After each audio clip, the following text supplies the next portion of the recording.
Ya, mis hermanos, entonces vamos a comenzar con esta clase de hoy, que es siguiendo con el libro de Corintios, y que vamos a orar al Señor, primeramente, para comenzar la clase de hoy, y le pediría, por favor, a mi hermano Freddy, por favor, usted, guíenos en una oración para comenzar la clase de hoy. Amado Dios, le alabamos, le reconocemos de que usted es el único Dios verdadero, Señor, quien a través de su Hijo Jesucristo nos ha entregado vida eterna, mi Dios. A usted reconocemos y damos, Señor, toda honra y toda gloria. Mi Dios, nos presentamos a usted con el único propósito, Señor, de poder reunirnos y aprender de su palabra, escudriñar esta. Sabemos, Señor, que es su Espíritu Santo quien nos redarguye de todo, mi Dios, pueda en este momento, Señor, no ser la excepción, sino que todos los que podamos estar presentes acá, podamos ser instruidos por su palabra, mi Dios bendito, y en un solo espíritu permanecer. Le rogamos su bendición, bendiga a todos y al estudio bíblico. En el nombre de Jesús, nuestro Señor y Salvador. Amén. Amén. El Señor nos bendiga. Entonces, con esta oración comenzamos la clase de hoy. Primeramente, revisando la prueba, así que si tiene usted la prueba ahí, yo la voy a publicar acá. Ahí lo voy aceptando.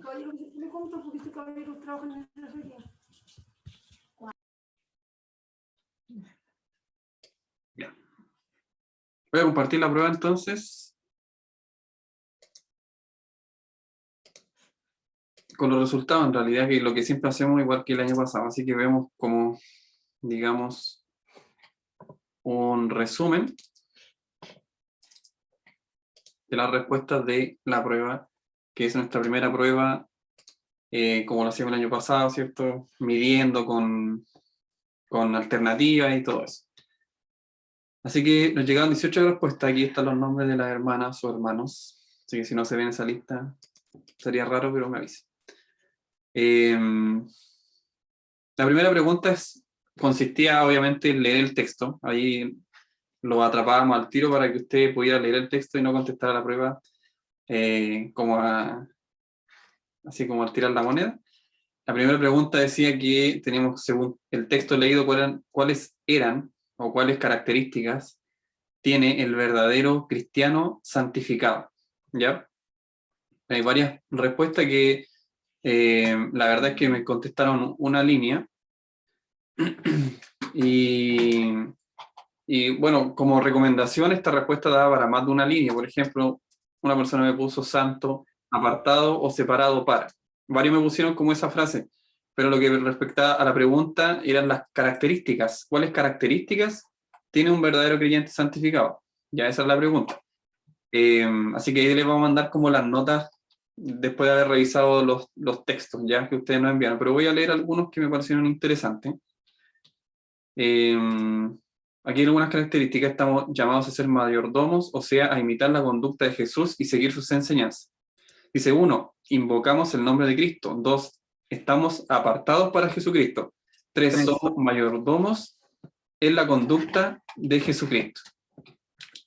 Otra dice, un verdadero creyente santificado es una persona apartada, que es llamada a dejar lo malo y que es salvo gracias a la obra de Cristo, y que al ser salvo busca vivir de manera piadosa y santa, imitando a Jesús, lo que no quita que cometa pecados porque sigue siendo un pecador. Y hay algunas preguntas, o sea, respuestas, perdón, bien acertadas sobre la pregunta que nosotros habíamos dado, y se acerca bastante al texto que leímos, ¿ya? No la voy a leer toda, pero más o menos para que usted tenga una idea de cómo poder desarrollar estas preguntas. Ya la idea es que no ponga así, santo apartado. Obviamente que requiere como un desarrollo un poco más elaborado, así que solamente eso les pediría a los hermanos que si tuvieran tiempo. Obviamente sabemos que no todos contamos con tanto tiempo, pero si usted puede hacerlo, hágalo de esa forma. En la pregunta 2 dice, ¿cómo Dios provee la santidad? Y claramente aquí todos acertaron en las dos últimas preguntas, que era mediante el sacrificio de la cruz. puse ahí los sacramentos, o mediante la oración y el ayuno, qué bueno que nadie respondió eso. Todos somos santos, qué bueno que nadie respondió eso tampoco. Así que me parece súper bien. Creo que ahí notamos ya que tenemos una cierta información. Quizás varios la tenían desde antes, pero yo creo que no todos. Y eso es gracias al Señor. Solamente que entendemos, ¿cierto?, que quien provee la santidad es Jesucristo y es a través de su sacrificio. Es muy bueno entender el sacrificio de Cristo. Uno de todos los ámbitos que cubre el sacrificio de Cristo, entonces, es el que nos da la santidad. Nos ve santo Dios a través del sacrificio. Así que muy bien. La respuesta, el número 3. Dios nos ve como justos según el texto. ¿Cuál es el motivo por el cual Dios nos ve así? ¿Cuál es el motivo entonces? Hay una varias alternativas. Nos ve así cuando nos esforzamos en ser perfecto. Qué bueno que nadie respondió eso. No sé quién tiene el audio.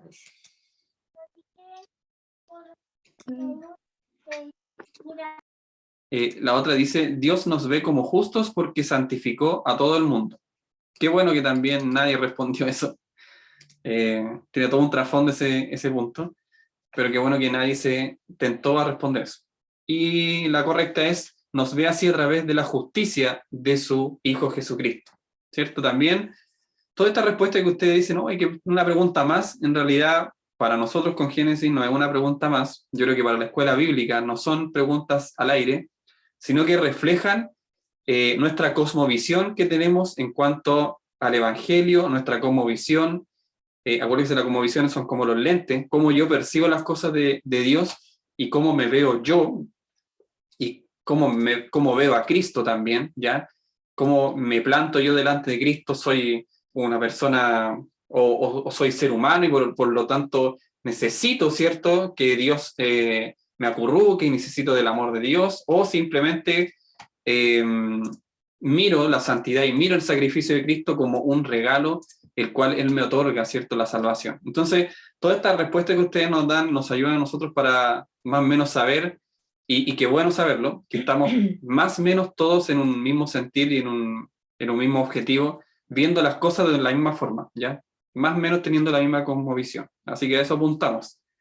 Así que eso, hermanos, con la prueba. De ahí les vamos a llegar a hacer llegar las evaluaciones del texto escrito.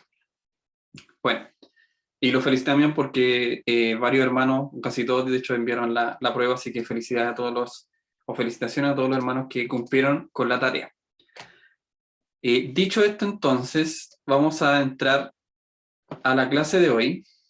Así que les pediría que fueran a Primera de Corintios, que es el libro que estamos estudiando, ¿cierto? Primera de Corintios, capítulo 1, con su Biblia, con su celular. Yo lo voy a publicar.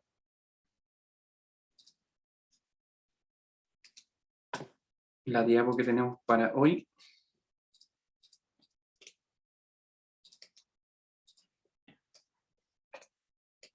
Y aquí la compartí. Antes de pasar ya a entrar a la clase en sí, ¿alguna pregunta, alguna sugerencia sobre la prueba?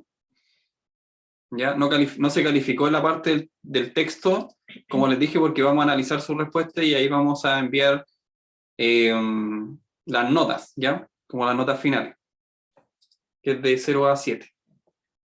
¿Pero alguna pregunta sobre otra cosa que no tenga que ver con eso? ¿Alguna sugerencia o acotación? ¿Opinión sobre la prueba? ¿Sobre el texto también que ustedes leyeron?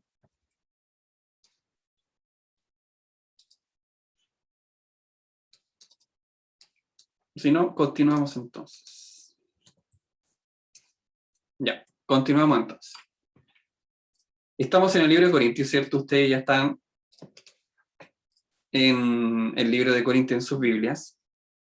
Recordar que el contenido de la clase está en un canal de YouTube. Aquí está el link del canal de YouTube. Si usted tiene su celular, puede escanearlo también y dirigirse inmediatamente al canal de YouTube donde se suben las clases. En realidad, si usted no pudo ver la clase, la puede consultar ahí en el canal de YouTube si usted lo desea, ¿ya? Y vamos a partir con la clase de hoy. Entonces, hablamos de ser santos. El texto se refería a la santidad y vamos a tratar algunos tópicos más o menos aterrizarlo, mis hermanos, a la vida que llevaban las personas en los tiempos bíblicos, ¿ya? Que obviamente sabemos y entendemos que no fue una vida tan fácil, digámoslo así, entre comillas, como la que vivimos ahora, ¿cierto? No tenían tantas comodidades de hecho casi no tenían comodidades. Eh, Usted, por ejemplo, para ir de una ciudad a otra tenía que ir arriba de un animal o simplemente caminando y atravesar todos esos miles de kilómetros para llegar de una ciudad a otra. Lo que nosotros hacemos ahora es tomar el auto, ¿cierto? Los que tienen, eh, o el bus, ¿cierto? Unos años atrás, ¿cierto? O si usted que prefiere esa alternativa, toma un bus, paga una tarifa menos baja, toma el bus, ¿cierto? Y se traslada a esa ciudad. Si usted tiene un auto, ¿cierto? Toma su auto y usted se traslada a esa ciudad o a la playa o al lugar que usted quiere ir. Obviamente los tiempos bíblicos, que eso es lo que nos vamos a abocar en este pedacito de la clase, es a entender un poco más el contexto de donde se escribieron la Biblia. Y en ese sentido, es ahí donde quiero que nos aboquemos, ahondemos, ¿cierto?, en el tema de la santidad, pero viéndolo desde la perspectiva bíblica, desde vivir, ¿cierto? O cómo vivir los personajes bíblicos. Entonces, cómo ellos, ¿cierto?, ven la santidad, desde qué forma la Biblia toma este tema de la santidad, que es el texto que ustedes leyeron, pero solamente lo estamos profundizando un poco más. Entonces, Pablo nos exhorta a actuar como santos bajo el fundamento de que, hay aquí algunos puntos. Uno, somos santos cuando ponemos nuestra confianza en Cristo. Y aquí les pediría que me ayudaran en algunos textos. Por ejemplo, Jeremías 17, del 7 al 8. Somos santos cuando ponemos nuestra confianza en Cristo. Jeremías 17, del 7 al 8. Le voy a dar un poquito de tiempo para que lo busque, yo lo tengo. Estamos hablando de la santidad, estamos hablando de aplicar la santidad en los tiempos bíblicos, ¿ya? Jeremías 17, del 7 al 8 dice: bendito el varón que confía en Jehová y cuya confianza es Jehová, porque será como árbol plantado junto a las aguas, que junto a la corriente echará sus raíces y no verá cuando viene el calor, sino que su hoja estará verde y en el año de sequía no se fatigará ni dejará de dar frutos. Entonces, veamos un poquito, ¿cierto?, el contexto de este pasaje. Estamos hablando de Jeremías, el título del pasaje del capítulo 17 dice: el pecado escrito en el corazón de Judá. Y si leemos un poco más arriba, usted que tiene su Biblia ahí, igual yo, dice en el capítulo 17, versículo 1, yendo un poco más arriba de lo que leímos, dice: el pecado de Judá está escrito con un cincel de hierro y con punta de diamante. Esculpido está en la tabla de su corazón y en los cuernos de sus altares. Mientras sus hijos se acuerdan de sus altares y de sus imágenes de acera que están junto a los árboles frondosos y en collados altos, sobre las montañas y sobre el campo. Todos tus tesoros entregaré al pillaje por el pecado de tus lugares altos en todo tu territorio. Aquí está hablando Jehová, ¿cierto?, a Judá, cómo ellos serían o eran idólatras totalmente, y ahí habla de que era esculpido con un cincel y una punta de diamante, es decir, que el pecado de Judá, dice versículo 1, está escrito con un cincel de hierro y con una punta de diamante. Estaba aferradísimo el pecado de Judá a los corazones de aquel pueblo, ¿ya? Ese es como el contexto un poco. Y ahí vamos bajando un poquito sobre esta forma de ver cómo ellos, ¿cierto? Estamos viendo cómo es la santidad en tiempos bíblicos. Y ahí viene el texto, un poco más abajo, dice: y perderás tu territorio, tus cosas van a ser llevados por el pillaje o por el robo, ¿cierto? Por el robo hormiga, podríamos decir. Y en el versículo 5 dice: así ha dicho Jehová, maldito el varón que confía en el hombre y pone carne por su brazo, y su corazón se aparta de Jehová. Dice, será como la retama en el desierto, y no verá cuando viene el bien, sino que morará en los sequedales en el desierto, en tierra despoblada, deshabitada. Aquí hay algunos comentarios que hace John MacArthur sobre este tema. En el versículo 5 dice, maldito el varón. Dice, Jeremías contrastó a la persona experimentada en aridez con aquella que recibe una bendición. Ya estamos viendo a la persona, ¿cierto?, que es maldita delante de Dios porque no confía en Dios, y ahí llegamos al versículo 6, será el versículo 7, perdón, que estábamos leyendo. En contraste, ¿cierto?, con este hombre que es un maldito por confiar en el hombre, dice el versículo 5, vuelvo a repetir, así ha dicho Jehová, maldito el varón que confía en el hombre. Sin embargo, el versículo 7, bendito el varón que confía en Jehová y cuya confianza es Jehová. Si nos vamos a los tiempos bíblicos, mis hermanos, estamos hablando de un pueblo idólatra. Para entender un poco más esto, tenemos que pensar o entender de que la vida en aquellos momentos era muy difícil. Estamos casi en el desierto, ¿cierto? No es un lugar muy frondoso, ni verde, ni nada de eso, sino que es desierto. El sol es implacable. Las cosechas se hacen mucho más difíciles, por lo tanto se cuida harto el tema de la agricultura. Por otra parte, ¿qué hacía el pueblo? Era un pueblo idólatra. Por lo tanto, no tenías a Dios en su corazón, ya que es lo que le pasaba frecuentemente al pueblo de Israel, en que Dios se manifestaba y hacía una obra fuerte en una generación, pero luego esa generación que había vivido ese milagro, o esa prosperidad, o esa señal, después no se la replicaba a sus hijos.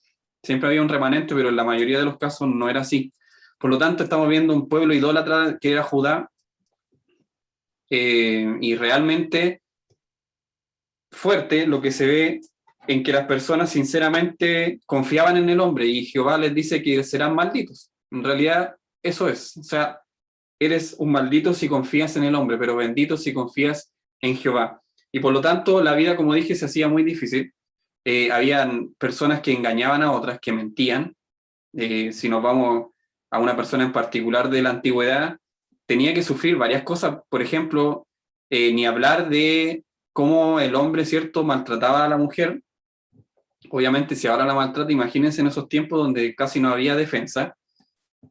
El temor de Dios no estaba en los corazones, ¿cierto?, de hombres que idolatraban a otros dioses. Y como vemos ahí en los versículos que hemos leído, estaba ese pecado arraigado en el corazón. Por lo tanto, el pueblo, en su mayoría, los niños quizá eran maltratados, las mujeres, los hombres iban a la guerra, eran maltratados, quedaban desolados, ¿cierto? Quizás quedaban sin un miembro, quizás no tenían pierna, después no podían caminar. Vamos viendo como todo este trasfondo histórico que hay en este momento, y en todo el Antiguo Testamento en realidad, que donde no habían grandes avances tecnológicos ni nada de eso. Entonces, en este sentido, es que ellos debían ser santos y poner su confianza, que es lo que estamos viendo ahora, poniendo su confianza en Cristo, en Dios. A través de todo esto, ¿cierto? Entonces vamos viendo lo difícil que era confiar en Dios. O sea, lo que les quiero decir, para que nosotros confiemos en Dios, no es solamente expresarlo de la boca para afuera, sino que en aquellos momentos, mis hermanos, realmente la persona ya no tenía nada más que hacer, ¿ya? Cuando nosotros tenemos un problema, por ejemplo, o queremos evitar un problema, contratamos un seguro, por ejemplo, o de cualquier cosa. Por ejemplo, un seguro de fraude. Si usted tiene una tarjeta de crédito, a usted le cobran un seguro de fraude. Usted se anticipa a ese momento, pero resulta que estas personas vivían casi a la nada, o sea, tenían sus propias ciudades, ¿cierto? Pero no era tan desarrollado como lo vivimos ahora, sino que simplemente si tenía una enfermedad, esa persona se moría y no había nada más que se pudiera hacer. Entonces, tratemos de un poco adentrarnos en este tema de la confianza en Dios en tiempos bíblicos. En Salmos 1, del 1 al 6, ahondando un poco más, hablamos recién sobre los hombres que confían en el hombre y los hombres que confían en Dios. Ahondando un poco más en esto, Salmos 1 dice, bienaventurado el varón que no anduvo en consejo de malos, ni estuvo en camino de pecadores, ni en silla de escarnecedores se ha sentado, sino que en la ley de Jehová está su delicia. Y en su ley medita de día y de noche. Será como árbol, otra vez volvemos al mismo texto, será como árbol plantado junto a corrientes de agua, que da su fruto en su tiempo, y su hoja no cae. Y todo lo que hace prosperará, no así los malos, que son como el tamo que arrebata el viento. El tamo es cualquier cosa, es como un desperdicio, que arrebata el viento. Por tanto, no se levantarán los malos en el juicio, ni los pecadores en la congregación de los justos. Ojo, la congregación de los justos. Porque Jehová conoce el camino de los justos, mas la senda de los malos perecerá. Bienaventurado el hombre o el varón que no anduvo en consejo de malos. Imagínense, mis hermanos, el engaño que había en esos tiempos, ¿cierto? Donde se supone que la palabra y uno se daba la mano en aquellos momentos bíblicos, o había señales de sangre o pactos de sangre, y se respetaban. Pero cuando había un pueblo idólatra, obviamente, la gente pensaba que podía esperar eso, pero la verdad es que había muchos engaños, había muchos hombres engañadores de otros, ¿cierto? Obviamente que Cristo dijo que iban a venir muchos falsos cristos, y obviamente eso se aplica a toda la esfera humana. Pues si usted hace un negocio con una persona, usted espera que no le falle, pero resulta que en aquellos tiempos fallaban, mentían, robaban, tenían varias mujeres, ¿cierto? Tenían varios hijos que, con otras mujeres, o desechaban a sus mujeres porque sí, porque se les daba la gana. Sin embargo, en otros tiempos bíblicos, ¿cierto? Habían sinagogas, pero dentro de la sinagoga había poder político corrompido. Entonces vemos cómo la sociedad en realidad, que se supone que debía ser ejemplo, ¿cierto? Que era el pueblo de Israel, realmente se introducía en la idolatría y al final caían todos estos pecados igual que las otras naciones. Entonces, dentro de todo esto, y aquí va la pregunta, imagínese una viuda, imagínese en un tiempo bíblico ser viuda. En tiempos de hoy, actuales, ser una mujer viuda es complicadísimo, ¿ya? O ser una madre soltera es complicadísimo. No es un tema fácil de llevar.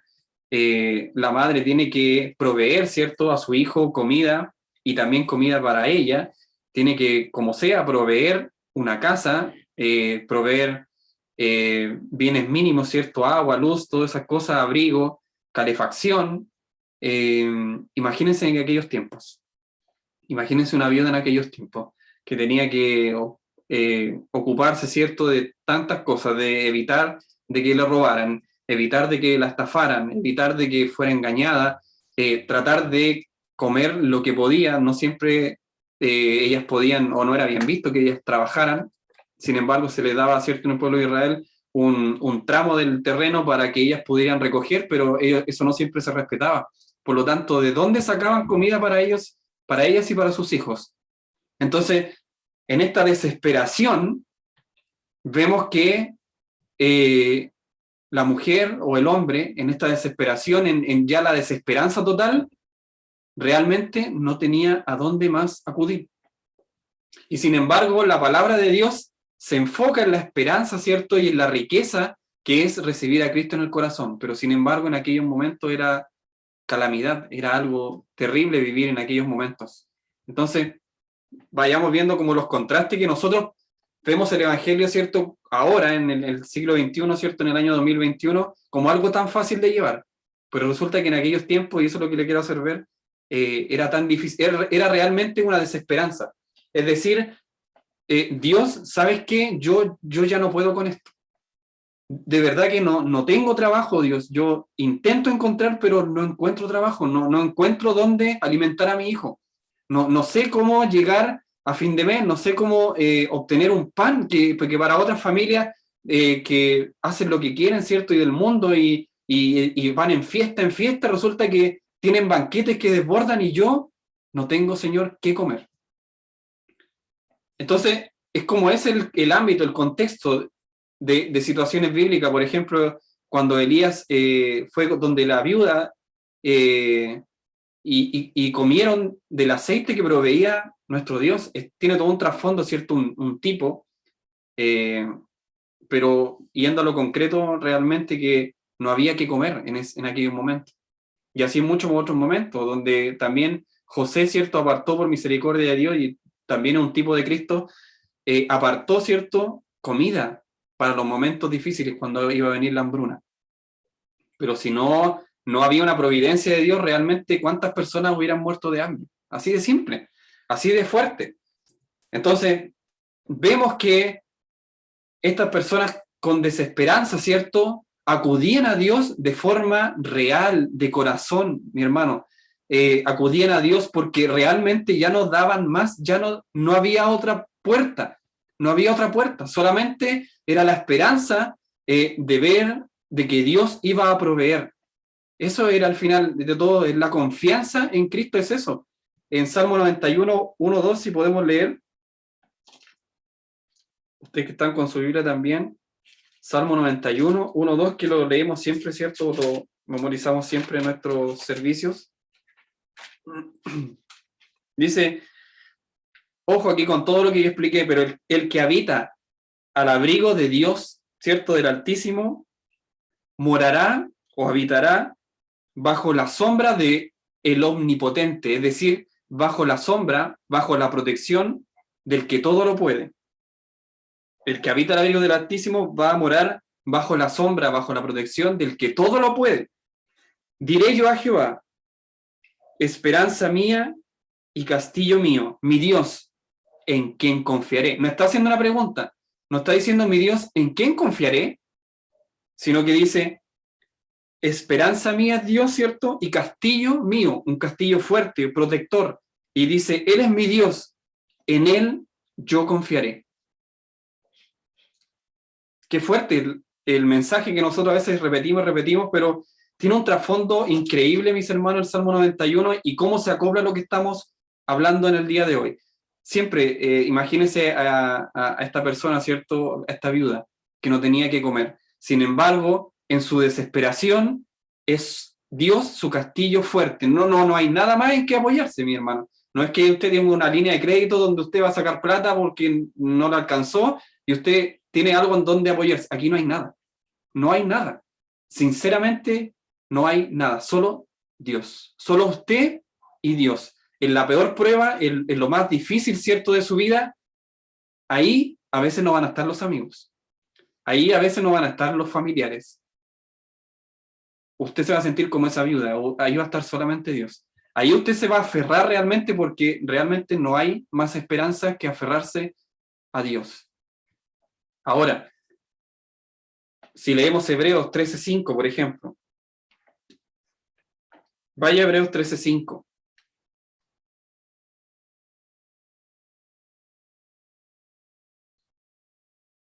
Hebreos 13:5 dice, sean vuestras costumbres sin avaricia, contentos con lo que tenéis ahora, porque Él dijo, no te desampararé ni te dejaré, de manera que podemos decir confiadamente, el Señor es mi ayudador, no temeré lo que me pueda hacer el hombre. Qué increíbles palabras, ¿cierto? Después de todo el contexto que hablé, como que esto va tomando sentido. Sean vuestras costumbres sin avaricia, confórmate con lo que tienes, con lo que Dios te ha dado, aunque sea poco. Aunque tú creas que es poco, confórmate con eso. Porque tienes que vivir, dice Hebreo, tu vida acostumbrándote sin ser avaro. Y dice, contentos con lo que tienes ahora. No contentándote con lo que vas a obtener en el futuro, no. Conténtate con lo que tienes ahora, con lo que Dios ha provisto ahora. Y dice, porque Él dijo, y aquí vienen las palabras, no te desampararé, ni te dejaré. De manera que podemos decir confiadamente, dice Hebreos, el Señor es mi ayudador. Y por otro lado, esta palabra sale de Génesis 28:15, que lo escribí ahí, y nos vamos a Jacob. Jacob, que le había mentido a su hermano, ¿cierto? O a su padre en realidad, Isaac, le había mentido, estaba escapando de su hermano. Lo estoy buscando aquí, Génesis 28. Estaba escapando de su hermano Esaú porque le había robado, entre comillas, la primogenitura. Entonces, su hermano lo buscaba, mis hermanos, para matarlo. No lo buscaba para hablar con él o entablar una conversación o decirle por qué me mentiste o por qué le mentiste a mi padre, sino que él quería matarlo. Entonces él arrancaba, ¿cierto? Arrancaba, y aquí nos ubicamos más o menos en este contexto, donde Jacob huye de Esaú. Génesis 28:15 dice: He aquí, yo estoy contigo, y te guardaré por donde quiera que fueres, y volveré a traerte a esta tierra, porque no te dejaré hasta que te haya hecho lo que te he dicho. Y despertó Jacob de su sueño y dijo: ciertamente Jehová está en este lugar. Yo no lo sabía. Y tuvo miedo y dijo: cuán terrible es este lugar, no es otra cosa que casa de Dios y puerta del cielo. Y vemos como Dios, ¿cierto? A pesar, viviendo, ¿cierto? Jacob en aquellos tiempos donde ahí sí que no había nada, ya nos fuimos cientos de años atrás de Jeremías, vemos que solamente habían ovejas y si Dios no proveía realmente bueno, digamos que ahora la gente diría, si la naturaleza, ¿cierto?, no fuera sabia, pero en realidad es Dios el sabio. Dios es el que mueve todas las cosas, así que si habían animales, si había ganado, era porque Dios bendecía, no había otra razón. Si llovía, era porque Dios quería que eso pasara. En nuestros tiempos, ¿cierto? Así como nosotros tampoco podemos predecir el clima, así lo mismo era en esos tiempos, solo que ahí no habían castillos ni fortificaciones grandes como para protegerme de un temporal, por ejemplo, más adelante en la Biblia, sino que simplemente llovía y usted se mojaba, y si usted tenía trigo y todo eso se derramaba y se perdía, se perdía. No había otra forma de cubrirse, ¿cierto? En los sinópticos también vemos como Jesús recalca, ¿cierto?, de aquella persona que quería construir un granero más grande porque él quería abarcar más y quería guardar más para los tiempos difíciles o para engrandecer su negocio. Entonces ya no me alcanza este granero, voy a hacer uno más grande, pero resulta que perdía su vida en eso. Lo mismo que leímos, ¿cierto?, en Hebreo. Confórmate con lo que tienes ahora. Y con eso, ¿cierto?, ahora Jacob arrancaba, y habiendo pecado, habiendo sido un mentiroso, habiendo engañado con la bendición de Dios, igual todo esto, ¿cierto?, bajo la voluntad de Dios, aún así, Dios, mire lo que le dice. He aquí, yo estoy contigo y te guardaré por donde quiera que fueres. Entonces, ahora parece que el texto que leímos de MacArthur tiene un poco más de sentido. Nosotros siendo pecadores, también está Josué 1:5, pero lo que quiero llegar, nosotros siendo pecadores, mentirosos, avaros, ¿cierto?, traidores, y tantas otras cosas más, realmente Dios vuelve y nos dice lo que dice aquí a Jacob: estoy contigo, te guardaré, te ayudaré por donde quiera que tú vayas. Entonces, si le llevamos esto a lo espiritual, mis hermanos, vemos que en nuestra vida cotidiana mentimos, robamos, estamos siempre pensando en lo material, estamos siempre pensando quizá en cosas vanas que se van a podrir más adelante, ¿cierto? Van a quedar aquí, y sin embargo, a pesar de no tomar mi Biblia, ¿cierto?, y ver un partido de fútbol, por ejemplo, o ver televisión, o en vez de tomar la Biblia o orar, voy y hago otras cosas que en mi tiempo libre, ¿cierto?, que no edifican, obviamente, siendo con eso, diciéndole a Dios: bueno, no te necesito, en realidad te necesito, pero cuando yo te necesite, te llamo. No sé si me entiende. Pero a pesar de todo eso, mi hermano, Dios nos dice: estoy contigo y te guardaré por donde quiera que vayas. así como el árbol plantado junto a aguas y ríos, ¿cierto? Florece y da fruto siempre, en todo tiempo. Así es el hombre que confía en Jehová. Entonces, sin ánimo y sin fuerzas propias, dice el texto, la diapo, sin esperanza de salvación, cuando eso pasa, estamos declarando que no poseemos la virtud de ser perfectos con nuestras propias fuerzas. Es ahí entonces cuando viene el tema de la salvación. ¿Por qué necesito una salvación? Por todo lo que hemos leído, pues, mi hermano. Andamos pensando en otras cosas, pero aún así, Dios es misericordioso con nosotros.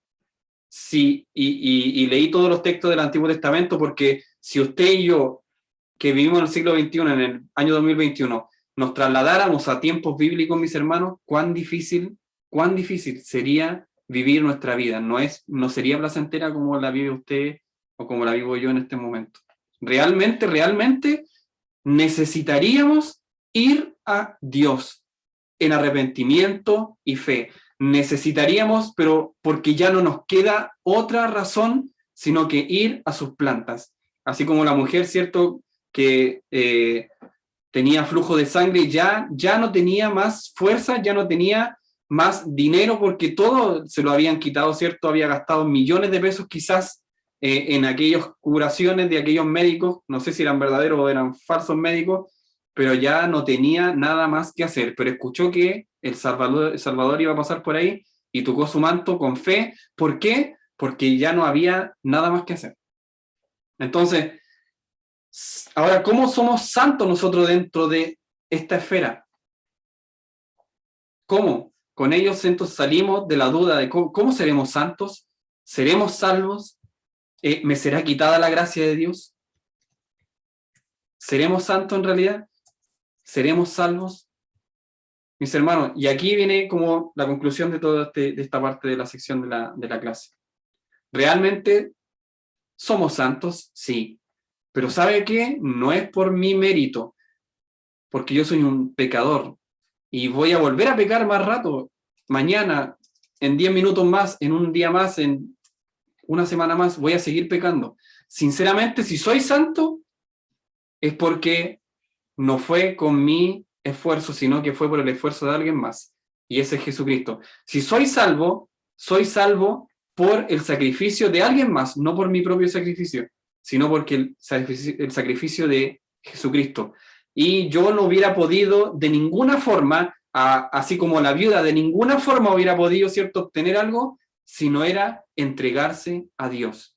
De la misma forma, soy salvo porque yo de ninguna forma hubiera podido salvarme a mí mismo, porque soy un pecador. Por lo tanto, la pregunta es, ¿soy santo? Sí. Sí, esa es la respuesta, pero está esa convicción de decir, sí, soy santo, no por mis méritos, porque yo no lo hubiera podido hacer, sino que soy santo porque entendí que yo solo no me puedo salvar, entonces deposité mi confianza, así como la viuda, mi confianza en Cristo.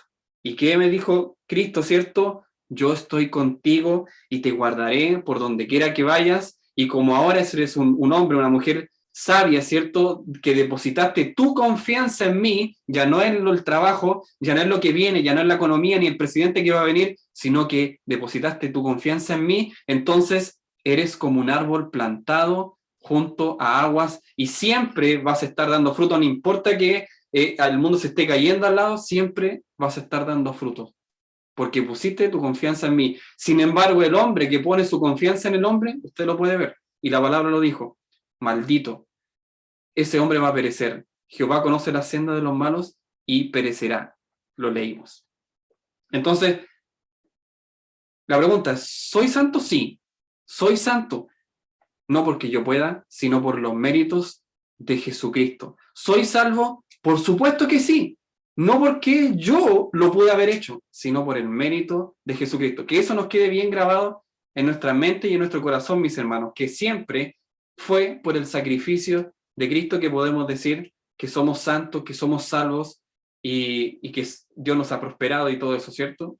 Solamente por el sacrificio de Jesucristo. Terminando esa parte de la sección de la clase de hoy, Vamos a avanzar un poquito más en el libro de Corintios, 1 Corintios 1 del 4 al 9. Vamos a dar como un repaso de todo esto, ¿cierto? De estos versículos no podemos ir lamentablemente como versículo por versículo por el tiempo, no alcanzaríamos, pero vamos avanzando un poquito más y vamos tocando ciertos tópicos. Por ejemplo, vamos a leer 1 Corintios del capítulo 1, versículo 4 al 9. ¿Sí te lo puedes leer?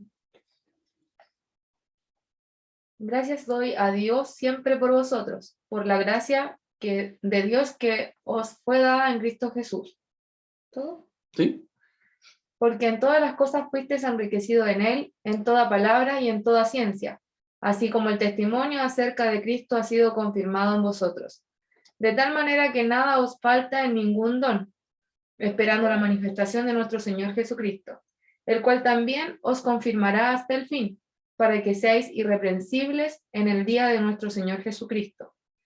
Fiel es Dios, por el cual fuiste llamado a la comunión con su Hijo Jesucristo nuestro Señor. Amén. Gracias, hermana Génesis. Gracias doy a mi Dios por siempre estar con vosotros.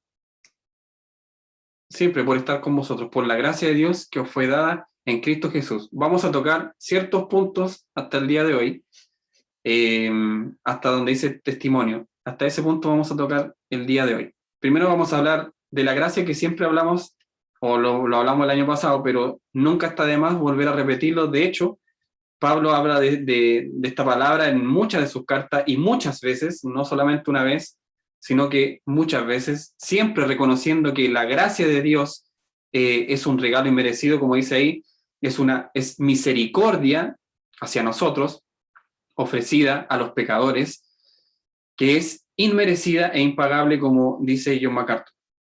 Y solo para entender este tema, y en concordancia con lo que hablamos delante, el mitzvah, que es un mandamiento, según la tradición judía, dice que existían 613 preceptos en la Torá, ¿ya? Entonces, el mitzvah es como que recopila todos estos mandamientos, estoy hablando de la religión judía, recopila todos estos mandamientos, ese es el mitzvah. Y resulta que todos estos mandamientos son 613 y son los preceptos que se toman de la Torá, que es el Pentateuco, ¿ya? Entonces, Santiago nos aclara, porque cualquiera que guarda toda la ley, por ejemplo, no matarás, pero tropieza en un punto, en uno solo, de los 613, se ha hecho culpable de los 613, para que entendamos.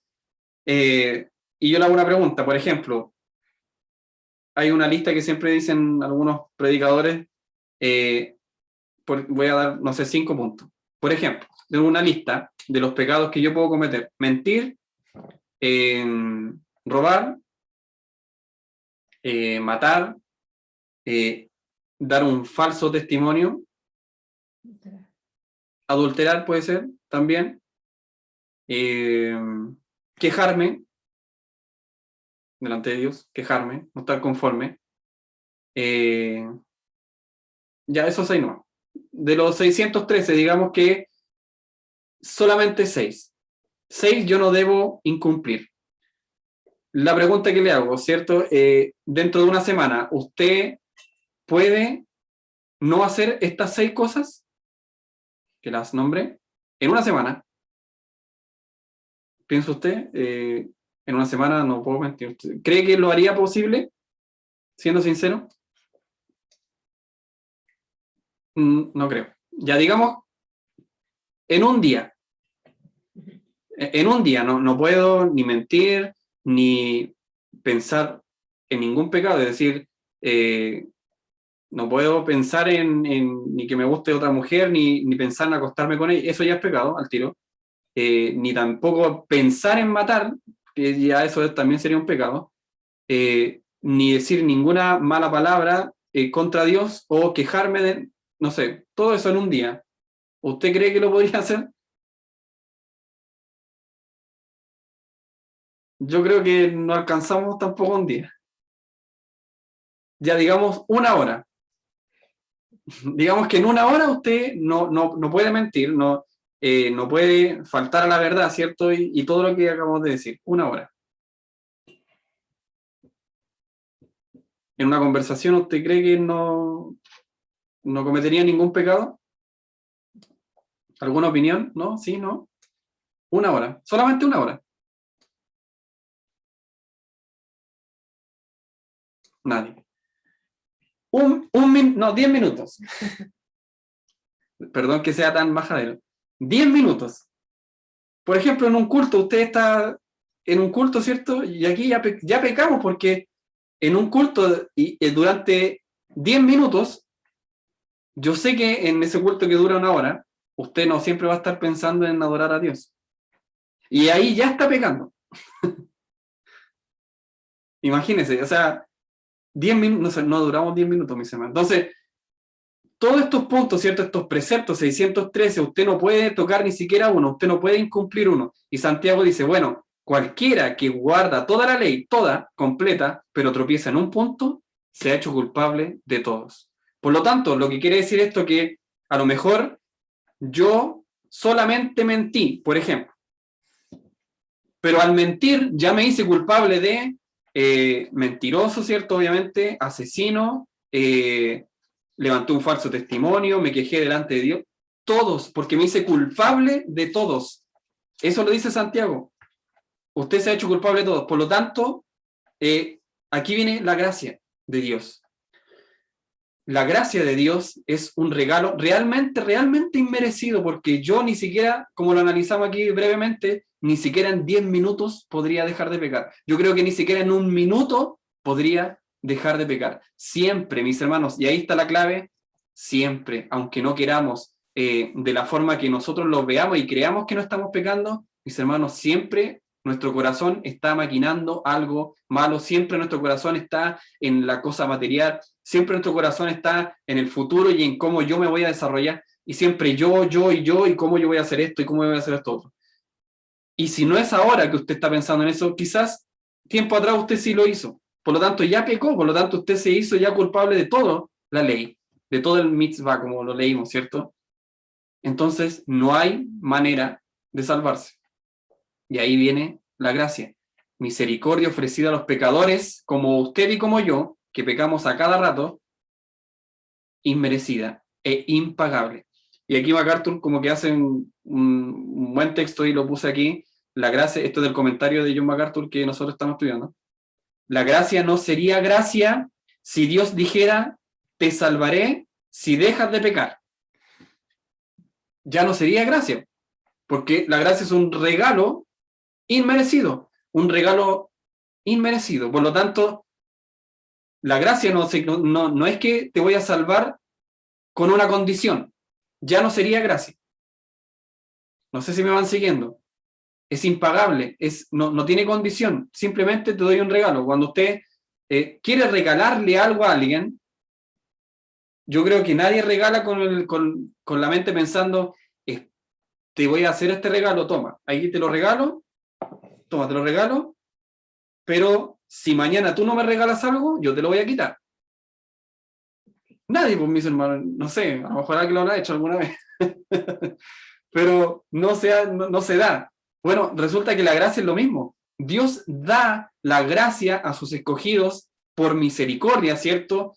Por misericordia, vuelvo a repetir, no porque tuviéramos algún mérito, esto ya lo hemos hablado varias veces, pero da esa gracia inmerecida y la da para todo aquel que Él lo dispone.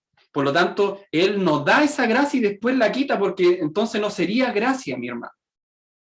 No sería gracia. Y dice MacArthur, si pudiéramos dejar de pecar, realmente no necesitaríamos la gracia. Porque entonces, incluso no seríamos seres humanos, porque el ser humano viene de una raíz pecadora. Entonces, si pudiéramos dejar de pecar, entonces, ¿para qué quiero la gracia?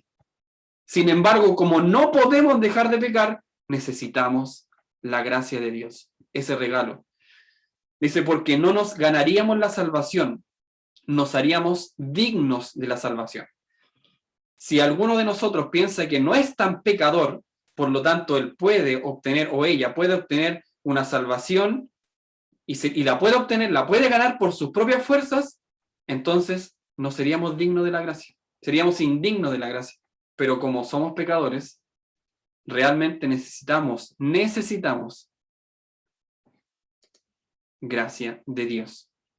¿Y quién da la gracia? Cristo da la gracia. Y si nos devolvemos entonces al texto un poquito, dice, gracias doy a mi Dios siempre por vosotros, por la gracia de Dios que os fue dada en Cristo Jesús. Pablo aquí les está hablando a la comunidad, ¿cierto? A la iglesia escogida por Dios que estaba en Corintio. A lo mejor no toda la iglesia iba a ser salva, no todos eran de real, digamos, no todos eran de verdad, verdaderos cristianos, sino que algunos aparentaban ser cristianos, pero Pablo aquí les envía esta carta y les dice, por la gracia de Dios que os fue dada en Cristo Jesús a ustedes. Y seguimos más abajo, otro punto que quería tocar, enriquecidos en palabra. El texto dice, gracias doy a mi Dios siempre por vosotros, por la gracia de Dios que os fue dada gratuitamente en Cristo Jesús.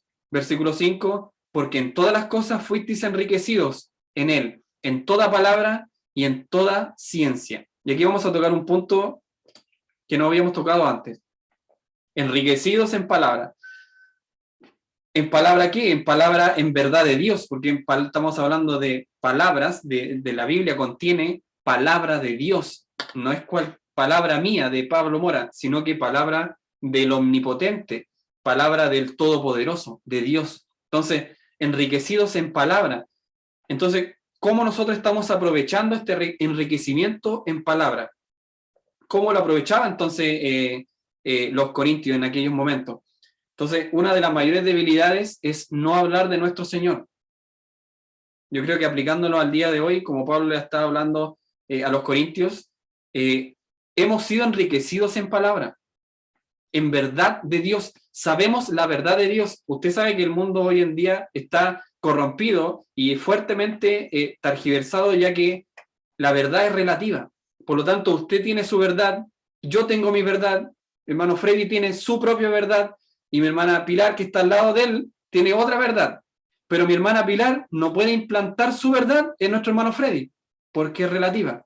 Por lo tanto, mi hermana Pilar tiene su propia verdad, y ella vive con su propia verdad, y yo vivo con la mía. Entonces el mundo, la verdad es que no sé hacia dónde se dirige, porque hacia nada bueno realmente, porque yo tengo mi propia verdad, por lo tanto, para mí el aborto, por ejemplo, es totalmente válido hasta la semana 9, si yo quiero, perdón, hasta el mes 9. Entonces, si yo quiero matar a un niño que está por nacer, no sé, en el mes 8, y para mí esa es la verdad, yo voy a abogar por ella, porque bajo mi punto de vista es válido. Esa es mi verdad.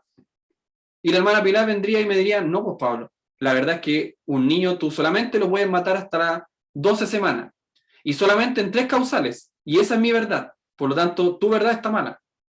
Y vendría hermano Freddy y diría, hermano, en realidad, o no sé, chilenos, todos, la verdad es que usted no puede matar a ninguna persona que está dentro del vientre, que está por nacer. Usted no puede hacer, y esa es la verdad del hermano Freddy. Entonces, el mundo en realidad se confronta con verdades distintas, alineadas, ¿cierto?, en grupos de las mismas verdades, digamos. Entonces, hay un grupo que tiene muchas personas, ¿cierto? Un grupo grande que cree que el aborto en 3 causales es válido. Pero esa es su verdad. ¿Y a qué voy? Somos enriquecidos en palabra, mis hermanos, no porque tengamos hartas Biblias, no se refiere a eso, ni porque tengamos 5 versiones de la Biblia, no se refiere a eso, sino que conocemos la verdad, somos ricos en palabra de Dios, y esa es la verdad, la palabra de Dios. Por lo tanto, una de nuestras mayores debilidades es que no hablamos de la verdad o de nuestro Señor a otras personas. Somos enriquecidos, pero no, nos quedamos con ese enriquecimiento. No lo plasmamos, no lo proclamamos. Una de nuestras debilidades. Otra, nuestras excusas para esto, ¿cierto? Para el tema de no predicar tanto, y esto yo creo que se van a sentir identificados. No sé qué decir. ¿Por qué usted no predica, hermano? ¿Por qué, hermano, usted no toma el mensaje? Por ejemplo, es que no sé qué decir, no sé cómo decirlo, no creo que yo pueda hacerlo. ¿Por qué cuando viene una persona, ¿cierto? Y y está hablando de estos temas, por ejemplo, del aborto, que lo toco siempre, ¿por qué usted no puede contradecir? No, es que yo no sé qué decirle. ¿Cómo le voy a decir? La verdad no creo que yo pueda hacerlo. Yo pueda hacerlo. Mis hermanos, y realmente la Biblia, y aquí Pablo nos dice, somos enriquecidos en palabra. Usémosla. Está ahí. Usémosla. Usemos la palabra del Señor. ¿Ya? Dice aquí, no es una opción, no es una opción, debemos dar testimonio de nuestro Señor. Y aquí en Hechos 1:8, si lo puede buscar, ¿no? ¿Ya? Entendemos entonces que no sé qué decir, no sé cómo decirlo, no creo que yo pueda hacerlo, no es una opción. Nosotros debemos dar testimonio de nuestro Señor. Debemos hacerlo. Sea que nos cueste, ¿cierto? Sea que estemos bien o no preparados. Y si no estamos preparados, es menester nuestro, responsabilidad nuestra, estar preparados. Debemos prepararnos, ¿ya? En Hechos 1:8.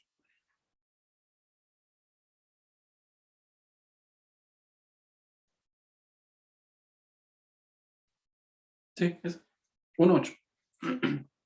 ¿Vale? Sí. Pero recibiréis poder cuando haya venido sobre vosotros el Espíritu Santo, y me seréis testigos en Jerusalén, en toda Judea, en Samaria y hasta lo último de la tierra. Amén. Y recibiréis poder cuando haya descendido sobre vosotros, ¿qué cosa? Dice Hechos, el Espíritu Santo. Por lo tanto, y aquí nos vamos como el año pasado, que vimos esto en Romanos. Yo, ¿cierto? Fui predestinado desde antes de la fundación del mundo para creer en Cristo. Fui predestinado para eso. Por lo tanto, los hechos y sucesos en mi vida fueron desencadenando en que yo conociera a Cristo.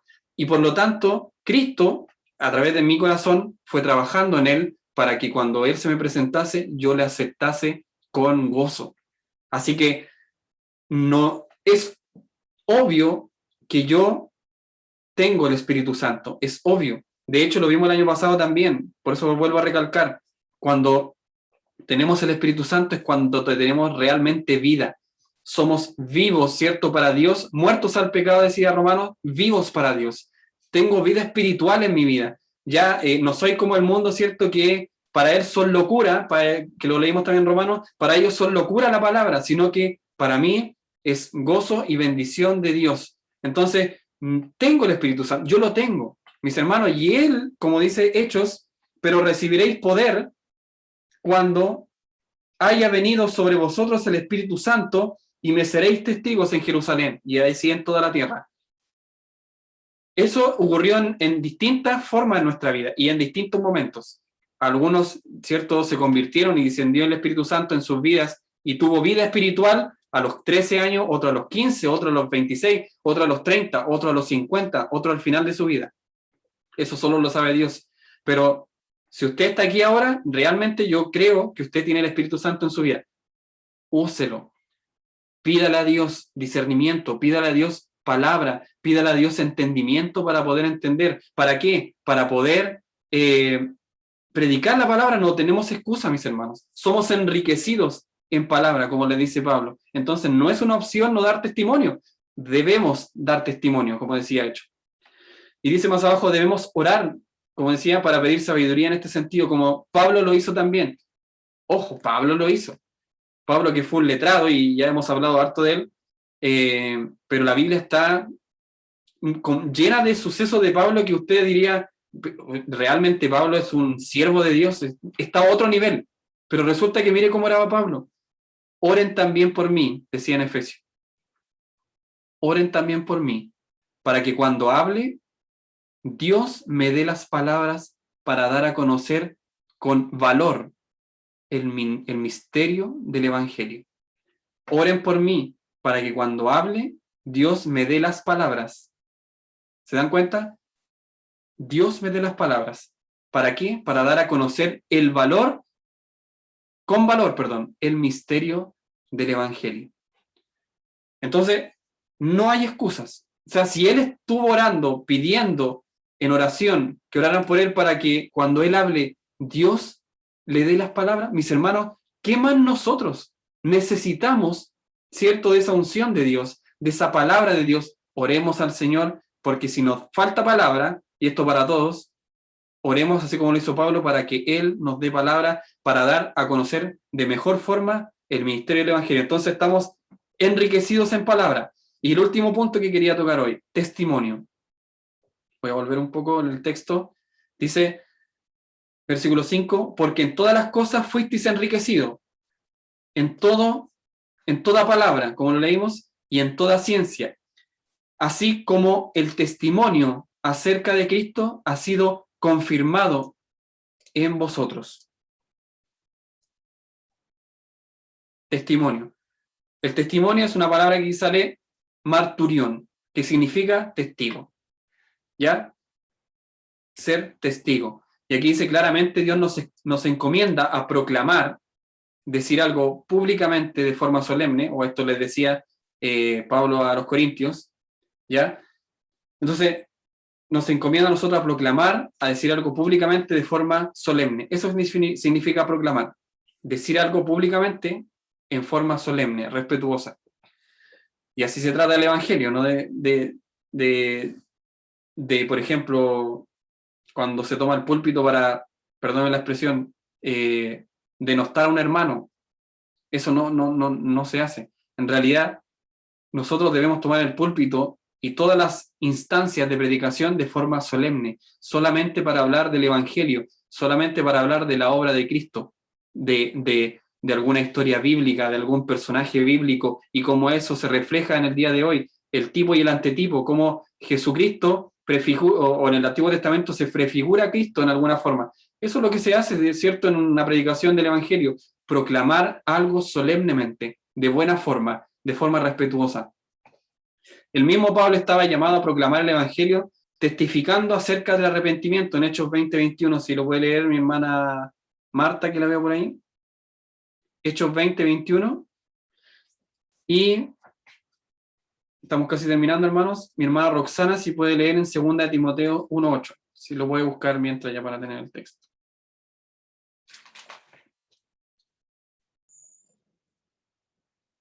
¿Ya, Pablo? Hechos 20:21, ¿sí? Sí.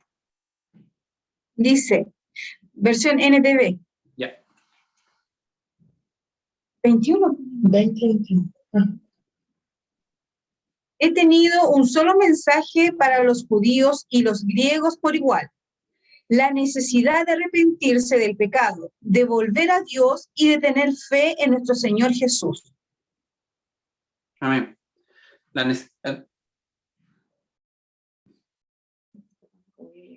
Sí, es que hay que usar otra palabra, pero la palabra que se usa ahí es testificando. En el 21 de la Reina Valera dice testificando a judíos y a gentiles, y esa es la palabra que quería leer, acerca del arrepentimiento para con Dios.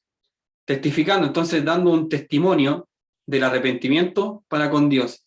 Entonces, ¿qué hacía Pablo? Estaba llamando a proclamar, es decir, a decir públicamente algo solemne, respetuosa, acerca del Evangelio y ser testigos, que significa predicar el Evangelio de Jesucristo acerca del arrepentimiento, como le leímos ahí. Pero, y aquí viene el pero, con esto ya estamos terminando la clase, el Evangelio no debe ser solamente proclamado, ¿ya? Es importantísimo que se proclame de buena forma, ¿ya? Solemnemente, con respeto, pero obviamente no es solo proclamar, sino que representarlo en nuestras vidas. Es decir, debemos vivir el Evangelio. Y a eso se refiere 1 Corintios, el versículo que estamos leyendo, creo que era el 6. Representar el Evangelio. Eso es testificar. Entonces, dice, en el significado más profundo del marturión es representar el Evangelio. Eso es, me seréis testigos. Por ejemplo, ustedes siempre han escuchado esa frase, me seréis testigos. Pablo le dice a Timoteo, no te avergüences de dar testimonio de nuestro Señor. Entregar un testimonio, un buen testimonio. ¿Ha escuchado usted esa frase? Ser un buen testigo, un buen testimonio. Y es darlo. y ahí tenía a mi hermana Roxana en 2 Timoteo 1:8, que es un poquito más largo de lo que yo escribí. Amén. En el nombre del Señor. 2 Timoteo 1:8. Por tanto, no te avergüences de dar testimonio de nuestro Señor, ni de mí, preso suyo, sino participa de las aflicciones por el Evangelio según el poder de Dios. Amén. Entonces, no te avergüences de darte testimonio, participa, ¿cierto? Sé menester en promover y representar, eso, dar un buen testimonio, de representar a Cristo. Eso es dar un buen testimonio de Cristo. Entonces, yo me acuerdo aquí, acota, no es cuando escuchamos el testimonio acerca de Cristo, sino cuando tenemos el testimonio acerca de Cristo, confirmado en nosotros que nos hacemos partícipe de la gracia de Dios. Confirmado, un testimonio entre nosotros confirmado. Miren lo que dice el texto bíblico. Con esto termino. Gracias doy a mi Dios siempre por vosotros, por la gracia de Dios que os fue dada en Cristo Jesús, a ustedes. Porque en todas las cosas fuisteis enriquecidos en Él, en Cristo, en toda palabra, en toda ciencia, así como el testimonio acerca de Cristo ha sido confirmado en vosotros. Es decir, y aquí es como que explota la cabeza. Lo que está diciendo Pablo aquí es que el testimonio, esa buena actuación, ¿cierto? Esa buena representación, porque nosotros somos seguidores de Cristo y tenemos que actuar, pensar como Cristo, le está diciendo que ustedes, este testimonio ha sido confirmado en vosotros. Es decir, ustedes han recibido esa confirmación de un buen testimonio de Cristo en sus vidas. No solamente lo han proclamado, sino que lo viven. Pero resulta que explota la cabeza cuando después, más adelante en la carta, vamos a ver todas las atrocidades que cometía algunas personas, ¿cierto?, de la iglesia de Corintio. Entonces, como que no calza mucho con esto, pero resulta que lo que tenemos que entender y ver, y esto es lo que abocaba esta clase, nosotros somos pecadores, mis hermanos, tanto o más que Corintios.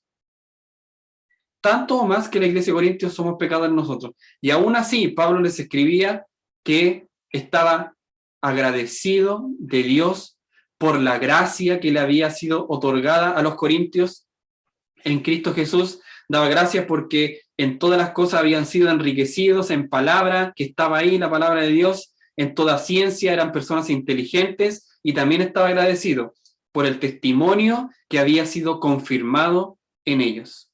Entonces, vamos entendiendo un poco más de que dentro de una iglesia, ¿cierto?, siempre, mis hermanos, siempre, y aquí sinóptico de lo que estudiamos, Jesús lo decía, siempre va a crecer el trigo con la cizaña, siempre. Mis hermanos, siempre va a ser así. En todas las iglesias donde usted vaya, va a ser así. Sin embargo, la palabra de Dios y cómo nosotros tenemos que dar un buen testimonio es sobre todas esas cosas que pasan dentro de una iglesia. No porque, no sé, un hermano, ¿cierto?, mintió y dijo tal y cual cosa, nosotros ahora como la iglesia nos vamos a ir para abajo y resulta que aquí no está Dios y aquí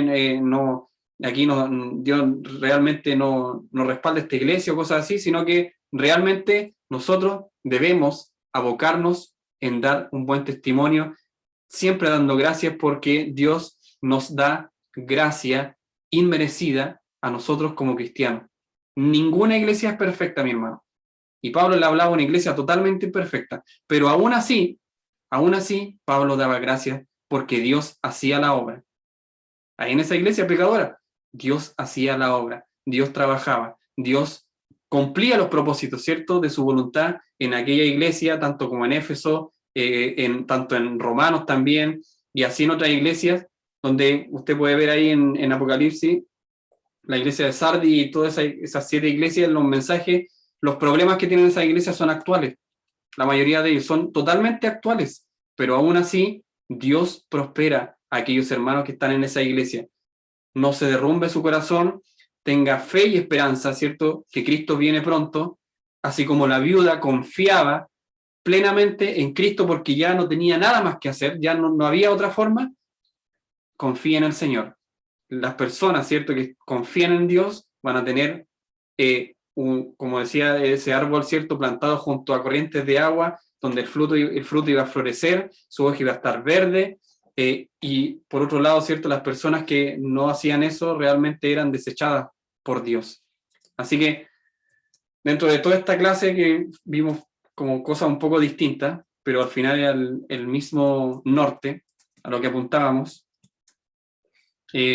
no debemos desmayar, mis hermanos. Siempre va a haber, somos pecadores, siempre van a haber problemas, siempre, siempre. Pero no debemos dejar de confiar en nuestro Señor Jesucristo, que Él va a venir pronto por nuestras vidas, y en el mismo momento, ¿cierto? Demos siempre gracias por la gracia que hemos recibido de Él, ese regalo inmerecido. Aprovechemos, ¿cierto?, el enriquecimiento de la palabra para predicar la palabra a su amigo, a su vecino. No nos dejemos de predicar, mis hermanos. No hay que estancarse en eso. Dios nos manda a que testifiquemos de su obra, ¿cierto? Y de la misma forma no tan solo proclamemos, sino que también nosotros tengamos o vivamos, representemos ese testimonio en nuestras vidas. Entonces, como concepto final, debemos representar el testimonio de Cristo. Concepto clave de hoy que no debemos olvidar, ojalá, representemos el testimonio de Jesucristo en nuestras vidas. ¿Ya? No solo la proclamemos, que siempre proclamamos, ¿cierto?, el Evangelio, que Dios perdona, que Dios es misericordioso, y nosotros somos misericordiosos, somos perdonadores, estamos siempre en conflicto o estamos alejados de los conflictos, somos propensos a ayudar siempre estamos deseosos de ayudar, o simplemente nos quedamos ahí. Ya, representemos el testimonio que Cristo nos manda. Ese es como el concepto clave de esta clase. Así que eso ha sido la clase de hoy. No sé si alguien tiene algún comentario o alguna opinión, algún aporte para ya estar terminando.